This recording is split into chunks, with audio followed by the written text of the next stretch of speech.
नमस्कार दोस्तों, जय श्री कृष्णा, राधे राधे। स्वागत है आपका हमारे इस कृष्णा की बातें 637 यूट्यूब चैनल पर। कर्म का फल व्यक्ति को उसी तरह ढूंढ लेता है जैसे कोई बछड़ा सैकड़ों गायों के बीच अपनी मां को ढूंढ लेता है। भगवान श्री कृष्ण कहते हैं, मैं किसी के भाग्य का निर्माण नहीं करता और ना ही किसी के कर्मों के फल देता हूं। व्यक्ति या जीव का कर्म ही उसके भाग्य का निर्माण करता है। आपको कर्म करने का अधिकार है, परंतु फल पाने का नहीं।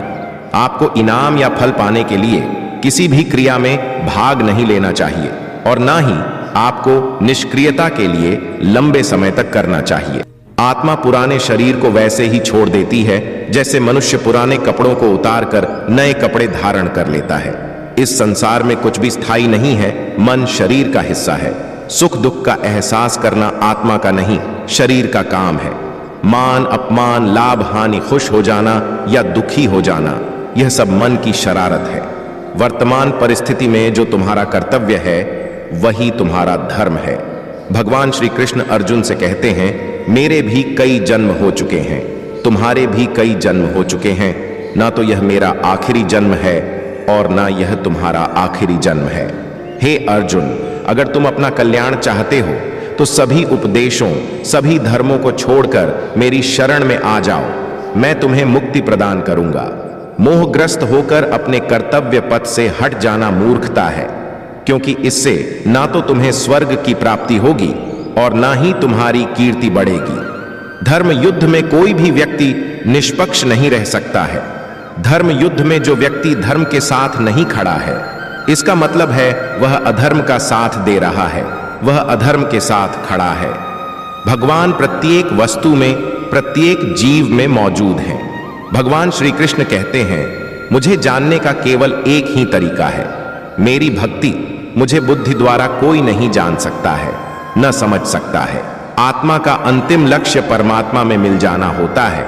मैं ही इस सृष्टि की रचना करता हूं, मैं ही इसका पालन पोषण करता हूं और मैं ही इस सृष्टि का विनाश करता हूं।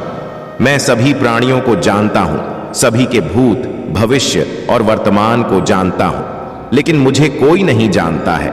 जो मुझे जिस रूप में पूजता है, मैं उसी रूप में उसे उसकी पूजा का फल देता हूं। जन्म लेने वाले व्यक्ति की मृत्यु निश्चित है और मरने वाले व्यक्ति का फिर से जन्म लेना निश्चित है। भाव बिना बाजार में वस्तु मिले न मोल, तो भाव बिना हरि कैसे मिले। जो है अनमोल, ज्ञानी व्यक्ति ज्ञान और कर्म को एक रूप में देखता है, वही सही मायने में देखता है। सभी अच्छे काम छोड़कर बस भगवान में पूर्ण रूप से समर्पित हो जाओ। मैं तुम्हें सभी पापों से मुक्त कर दूंगा। शोक मत करो। किसी और का काम पूर्णता से करने से कहीं अच्छा है कि अपना काम करें, भले ही उसे अपूर्णता से करना पड़े। मैं सभी प्राणियों को समान रूप से देखता हूं, ना कोई मुझे कम प्रिय है ना अधिक। लेकिन जो मेरी प्रेम पूर्वक आराधना करते हैं वो मेरे भीतर रहते हैं और मैं उनके जीवन में आता हूं। प्रबुद्ध व्यक्ति सिवाय ईश्वर के किसी और पर निर्भर नहीं करता। मेरी कृपा से कोई भी सभी कर्तव्यों का निर्वाह करते हुए भी बस मेरी शरण में आकर अनंत अविनाशी निवास को प्राप्त करता है। मैं धरती की मधुर सुगंध हूं, मैं अग्नि की ऊष्मा हूं, सभी जीवित प्राणियों का जीवन और सन्यासियों का आत्म संयम हूं। तुम उसके लिए शोक करते हो जो शोक करने के योग्य नहीं है और फिर भी ज्ञान की बातें करते हो। बुद्धिमान व्यक्ति ना जीवित और ना ही मृत व्यक्ति के लिए शोक करते हैं। कभी ऐसा समय नहीं था जब मैं, तुम या ये राजा महाराजा अस्तित्व में नहीं थे। ना ही भविष्य में कभी ऐसा होगा कि हमारा अस्तित्व समाप्त हो जाए। कर्म मुझे बांधता नहीं, क्योंकि मुझे कर्म के प्रतिफल की कोई इच्छा नहीं है। आपके साथ अब तक जो हुआ अच्छे के लिए हुआ, आगे जो कुछ होगा अच्छे के लिए होगा। जो हो रहा है वो भी अच्छे के लिए हो रहा है। इसलिए हमेशा वर्तमान में जियो, भविष्य की चिंता मत करो। इंसान नहीं, उसका मन किसी का दोस्त या दुश्मन होता है। क्रोध मूर्खता को जन्म देता है। अफवाह से अक्ल का नाश और अक्ल के नाश से इंसान का नाश होता है। भगवान सभी लोगों के दिल में बसते हैं और अपनी माया से उनके मन को जैसा चाहे वैसा लट्टू की तरह नचाते हैं। सही मायने में चोर वो हैं जो अपने हिस्से का काम किए बिना भोजन करता है। कर्म किए जाओ, फल की चिंता मत करो। मन बहुत चंचल है, जो इंसान के दिल में उथल पुथल कर देता है। हर कोई खाली हाथ आया था और खाली हाथ ही इस दुनिया से जाएगा। परिवर्तन संसार का नियम है।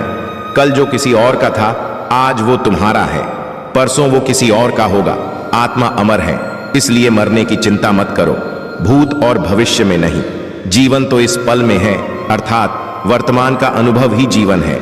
तू करता वही है जो तू चाहता है, होता वही है जो मैं चाहता हूं। तू वही कर जो मैं चाहता हूं, फिर होगा वही जो तू चाहता है। खुशियों में तो सब साथ होते हैं, असली दोस्त वही हैं जो दुख में साथ दे। मनुष्य अपने विश्वास से निर्मित होता है, जैसा वह विश्वास करता है वैसा वह बन जाता है। खाली हाथ आए हो और खाली हाथ जाना है, इसलिए व्यर्थ की चिंता छोड़कर व्यक्ति को हमेशा सत्कर्म करना चाहिए। जिसे तुम अपना समझकर मग्न हो रहे हो, बस यही प्रसन्नता तुम्हारे दुखों का कारण है। जो कोई भी जिस किसी भी देवता की पूजा विश्वास के साथ करने की इच्छा रखता है, मैं उसका विश्वास उसी देवता में दृढ़ कर देता हूं। वह जो वास्तविकता में मेरे उत्कृष्ट जन्म और गतिविधियों को समझता है, वह शरीर त्यागने के बाद पुनः जन्म नहीं लेता और मेरे परम धाम को प्राप्त होता है। बुद्धिमान व्यक्ति को समाज कल्याण के लिए बिना लोभ लालच के काम करना चाहिए। जो व्यक्ति आध्यात्मिक जागरूकता के शिखर तक पहुंच चुके हैं, उनका मार्ग है निस्वार्थ कर्म, जो भगवान के साथ संयोजित हो चुके हैं। उनका मार्ग है स्थिरता और शांति। वह जो सभी इच्छाएं त्याग देता है और मैं और मेरा की लालसा और भावना से मुक्त हो जाता है, उसे शांति प्राप्त होती है। मेरे लिए ना कोई घृणित है ना प्रिय है, किंतु जो व्यक्ति भक्ति के साथ मेरी पूजा करते हैं, वो मेरे साथ हैं और मैं भी उनके साथ हूँ। जो इस लोक में अपने काम की सफलता की कामना रखते हैं, वे देवताओं का पूजन करें। बुरे कर्म करने वाले, सबसे नीच व्यक्ति जो राक्षसी प्रवृत्तियों से जुड़े हुए हैं और जिनकी बुद्धि माया ने हर ली है, वो मेरी पूजा या मुझे पाने का प्रयास नहीं करते। स्वर्ग प्राप्त करने और वहां कई वर्षों तक वास करने के पश्चात एक असफल योगी का पुनः एक पवित्र और समृद्ध कुटुंब में जन्म होता है। मैं सभी प्राणियों के हृदय में विद्यमान हूं, ऐसा कुछ भी नहीं, चेतन या अचेतन, जो मेरे बिना अस्तित्व में रह सकता हो। वह जो मनुष्य मृत्यु के समय मुझे स्मरण करते हुए अपना शरीर त्यागता है, वह मेरे परम धाम को प्राप्त होता है, इसमें कोई संशय नहीं है। वह जो इस ज्ञान में विश्वास नहीं रखते, मुझे प्राप्त किए बिना जन्म और मृत्यु के चक्र का अनुगमन करते हैं। जो दान बिना सत्कार के कुपात्र को दिया जाता है, वह तमस दान कहलाता है। मनुष्य संप्रदाय दो ही तरह के हैं, एक दैवीय संप्रदा वाले, एक आसुरी संप्रदा वाले। दैवीय संप्रदा मुक्ति की तरफ और आसुरी संप्रदा नारकों की ओर ले जाने वाली है।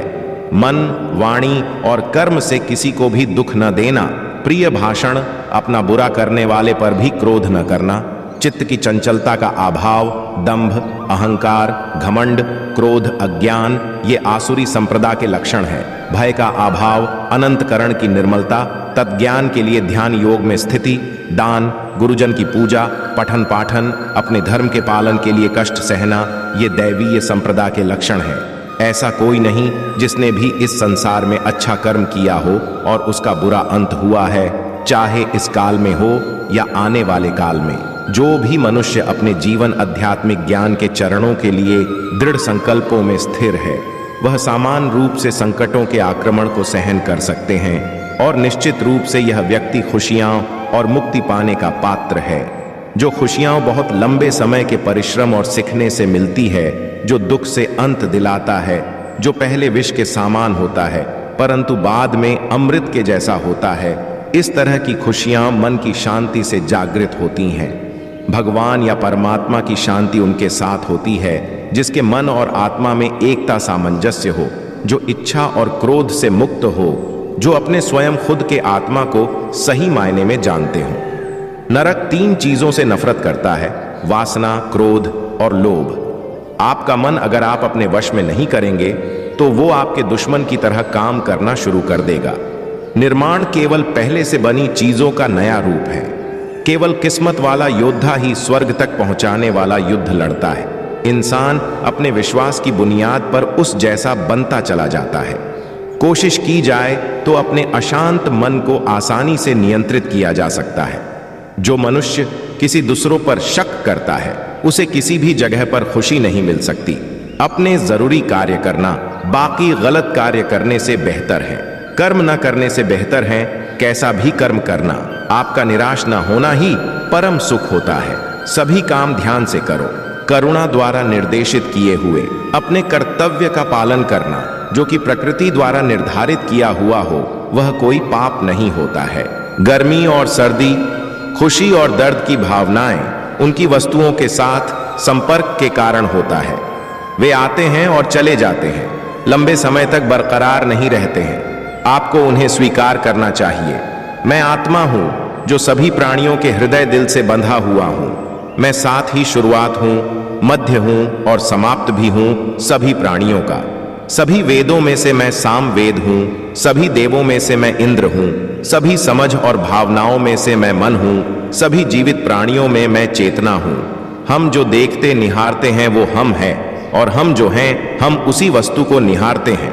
इसीलिए जीवन में हमेशा अच्छी और सकारात्मक चीजों को देखें और सोचें। वह मैं हूं जो सभी प्राणियों के दिल हृदय में उनके नियंत्रण के रूप में बैठा हूं और वह मैं ही हूं स्मृति का स्रोत, ज्ञान और युक्तिवाद संबंधी। दोबारा, मैं ही अकेला वेदों को जानने का रास्ता हूं। मैं ही हूं जो वेदों का मूल रूप हूं और वेदों का झाता हूं। बुद्धिमान को अपनी चेतना एकजुट करना चाहिए और फल के लिए इच्छा लगाव छोड़ देना चाहिए। आपका अपने ड्यूटी पर नियंत्रण है परंतु किसी परिणाम पर दावा करने का नियंत्रण नहीं। असफलता के डर से किसी कार्य के फल से भावनात्मक रूप से जुड़े रहना सफलता के लिए सबसे बड़ी बाधा है, क्योंकि यह लगातार कार्य कुशलता को परेशान करके धैर्य को लूटता है। इंद्रियों की दुनिया में कल्पना सुखों की एक शुरुआत है और अंत भी जो दुख को जन्म देता है। हे अर्जुन, हजारों लोगों में से कोई एक ही पूर्ण रूप से कोशिश प्रयास कर सकता है और वो जो पूर्णता पाने में सफल हो जाता है, मुश्किल से ही उनमें से कोई एक सच्चे मन से मुझे जनता है। स्वार्थ से भरा हुआ कार्य इस दुनिया को कैद में रख देगा। अपने जीवन से स्वार्थ को दूर रखें बिना किसी व्यक्तिगत लाभ के। एक योगी तपस्वी से बड़ा है, एक अनुभववादी और एक कार्य के फल की चिंता करने वाले व्यक्ति से भी अधिक। इसलिए हे अर्जुन, सभी परिस्थितियों में योगी बनो। भले ही सबसे बड़ा पापी दिल से मेरी पूजा तपस्या करे, वह अपने सही इच्छा की वजह से सही होता है। वह जल्द ही शुद्ध हो जाते हैं और चिरस्थायी अनंत शांति प्राप्त करते हैं। इन शब्दों में मेरी प्रतिज्ञा है, जो मुझे प्रेम से प्यार करते हैं वह कभी नष्ट नहीं होते। मैं समय हूं, सबका नाशक। मैं आया हूं दुनिया को उपभोग करने के किए। क्रोध से पूरा भ्रम पैदा होता है और भ्रम से चेतना में घबराहट।